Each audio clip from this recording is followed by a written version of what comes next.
After getting all the render image, open a new file in Blender, then click on plus symbol. Near sculpting, then video, then on video editing.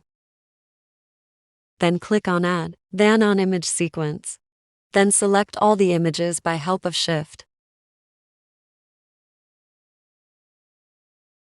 Then click on image sequence.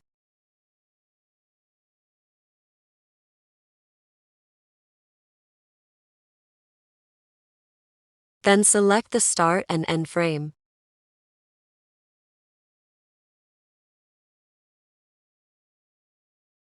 Select the file where you want to save the animated video.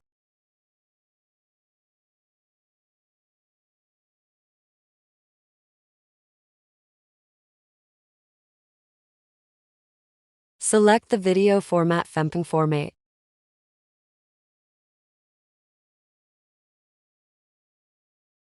Then select the rendering engine to cycles and device GPU computer like Steph Kevin.